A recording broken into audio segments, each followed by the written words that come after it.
O presente trabalho se propõe a discutir o papel das organizações internacionais frente à guerra envolvendo a Rússia e a Ucrânia, sobretudo a ONU, Organização das Nações Unidas, a OTAN, a Organização do Tratado do Atlântico Norte e o TPI, Tribunal Penal Internacional. Após o término da guerra, em 1945, Estados Unidos e Rússia protagonizaram o que se conhece por Guerra Fria. Período marcado pela bipolaridade, a Guerra Fria foi um embate muito mais ideológico do que um conflito bélico envolvendo as duas superpotências. Os Estados Unidos representavam o capitalismo ocidental. Já a Rússia, por sua vez, defendia os ideais do socialismo. Apesar da Ucrânia ter feito parte da União das Repúblicas Socialistas Soviéticas, atualmente o país encontra-se muito mais convergente aos ideários americanos de liberdade. Foi nesse período que surgiram a ONU e a OTAN. A ONU foi a herança da Liga das Nações. Esta surgiu em 1920, com o objetivo de manter a paz e o equilíbrio mundial após a Primeira Guerra. Entretanto, não conseguiu evitar o choque militar ocorrido entre os países do eixo, Alemanha, Itália e Japão, e os aliados.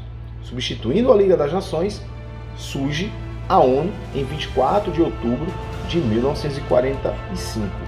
Já a OTAN surge com a perspectiva de concessão de apoio mútuo militar aos países membros, ou seja, haveria um acordo de reciprocidade e ajuda dos países pertencentes ao bloco. Esse é um dos receios dos russos, que liderou o Pacto de Varsóvia, que se contrapôs à Aliança Ocidental durante os anos de 1945 a 1991. O conflito armado entre Rússia e Ucrânia iniciou em 24 de fevereiro de 2022. Vladimir Putin, presidente da Rússia, em discurso feito na televisão, batizou o evento de Operação Militar Especial, como forma de eufemismo diplomático. A ideia era amenizar o impacto gramatical trazido pela expressão guerra, que mexeria não só com os países envolvidos diretamente no conflito, mas também com o bloco de nações ocidentais e aqueles alinhados ao governo no Kremlin. A Rússia, historicamente adversária dos países que compõem o Ocidente, não concordou com a aproximação entre a Ucrânia e a OTAN. A Ucrânia, por sua vez, vê no bloco militar uma forma de aumentar seu espectro de defesa diante do gigante russo. A OTAN é uma aliança formada por 30 países. Essa organização foi criada em 1949, no período da chamada Guerra Fria, sob a liderança dos Estados Unidos. Ademais, a aliança tem papel importante na disputa entre Ucrânia e Rússia. Apesar de a Ucrânia não ser um país membro, ela é chamada de país parceiro e sua participação no grupo é considerada. Ucranianos, inclusive, pleiteavam a entrada no grupo, o que foi um dos motivos para a invasão russa. Em março de 2022, o presidente ucraniano Vladimir Zelensky admitiu que o país não deveria integrar a aliança. Países da OTAN, no entanto, seguiram abastecendo a Ucrânia com armas, o que irritou os russos. O governo de Vladimir Putin quer o afastamento da OTAN de países do leste europeu e teme que a presença da organização na Ucrânia sirva de base para o lançamento de mísseis contra a Rússia. A Rússia também foi contrária à adesão da Finlândia e da Suécia ao grupo em meio à guerra na Ucrânia. Antes mesmo da OTAN, tem-se a Organização das Nações Unidas. A estruturação da ONU tem o intuito de garantir e promover segurança e a paz mundial.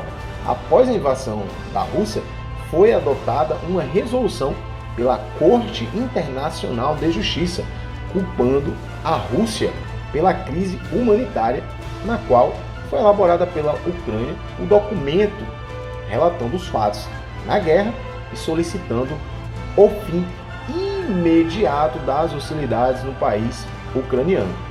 Em decorrência dessa resolução apresentada, a Rússia foi expulsa do Conselho de Direitos Humanos da ONU, 2 semanas depois. Também foi tomada a iniciativa pelo secretário-geral da ONU, Antônio Guterres, a evacuação dos civis para a garantia da segurança e a entrega da ajuda humanitária. Nessa perspectiva, o TPI, constituído sob o Estatuto de Roma, é o primeiro e até então único tribunal penal internacional. Foi estabelecido na Conferência de Roma em 1998 e entrou em vigor em 1º de julho de 2002, após a ratificação por 60 países. Ele atribui jurisdição a cerca de 4 crimes: crimes contra a humanidade, genocídio, crimes de agressão e os crimes de guerra. Em relação aos crimes de agressão, o TPI só poderá aplicar jurisdição quando o crime supostamente cometido for dirigido por um Estado-parte ou o cenário de que se fala for instruído pelo Conselho de Segurança das Nações. Já quando se fala em crimes de guerra, genocídio e crimes contra a humanidade, o Tribunal Penal Internacional pode desempenhar a jurisdição logo depois da recepção da denúncia pelo Conselho Nacional de Segurança ou por um Estado-parte atuando de acordo com o capítulo 7 da Carta das Nações Unidas. De acordo com o jornal The New York Times, os casos são referentes em concreto com ataque deliberado contra infraestruturas civis. Em bem da verdade, há diversas violações dos direitos humanos e direitos elencados no período de guerra, tanto do país russo como também do país ucraniano. Nas últimas semanas, a embaixada russa em Berlim divulgou o seguinte tweet: todas as ações de combate terminam em negociações, estamos dispostos a elas.